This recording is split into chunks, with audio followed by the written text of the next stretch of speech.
La pression sur le but de Stéphane Ruffier va très vite être extrêmement forte. C'est d'abord Lorik Sana qui tente de profiter de cette passe en retrait mal ajustée.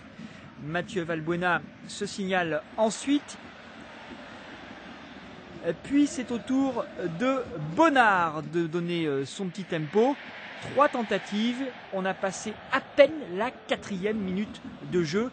C'est dire déjà si la pression est grande sur les buts de l'AS Monaco.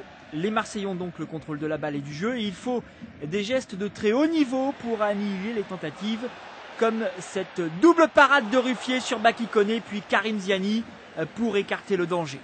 Il faut aussi beaucoup de sang-froid pour enrayer les situations chaudes comme celui de Nkoulou devant Bakary Koné.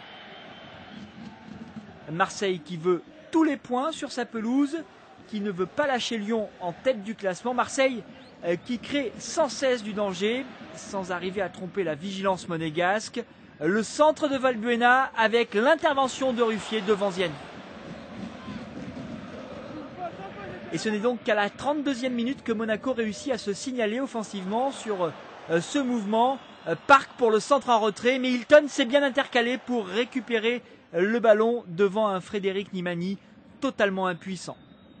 2 minutes plus tard, c'est Meriem qui adresse la première frappe monégasque pour Steve Mandanda. C'est la 35e minute.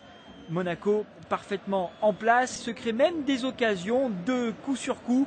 Ce centre de Meriem, mais Nimani est en retard et Mandanda peut se saisir du ballon. Puis Nimani pour cette frappe alors que Park semblait en meilleure position pour inquiéter le gardien marseillais. C'est presque la mi-temps. Marseille pousse encore avec Valbuena. Le centre au second poteau, Koné de la tête, piqué et Ruffier. Encore là, semble-t-il, pour écarter le danger du bout des doigts. Le gardien qui dévie le ballon et permet de préserver ce score de 0 partout à la pause. Pratiquement dès la reprise, les Marseillais montrent qu'ils sont de retour avec les mêmes intentions offensives. La tête de Mamadou Niang et Ruffier encore une fois qui sort le ballon. On est à la 50e minute. Ruffier que l'on retrouve 2 minutes plus tard devant Zubar, des points.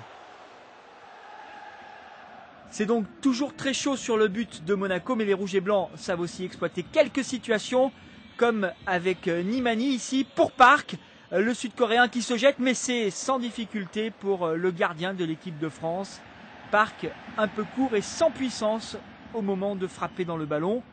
Et quelques minutes plus tard, Ruffier qui montre qu'il n'est pas très loin du niveau de son homologue, comme ici face à Grandin, alors qu'il reste moins de 20 minutes à disputer et que le score est toujours de 0-0. Les occasions se font de plus en plus rares, les fautes hachent un peu le jeu, personne ne veut perdre ce match d'une très grande intensité, mais il y a encore des situations à exploiter, avec par exemple sur le côté gauche la puissance de Taiwo et sa frappe contrée de l'intérieur de la cuisse par Simic. Et Monaco qui n'est pas en reste avec le contre mené par Pérez dans le temps additionnel et Park trop court pour négocier le centre de son milieu récupérateur. Les 0-0 donc c'est le score final entre les deux équipes sudistes, une très belle partie d'où ressort une très grande maîtrise défensive des Monégasques qui n'ont jamais paniqué.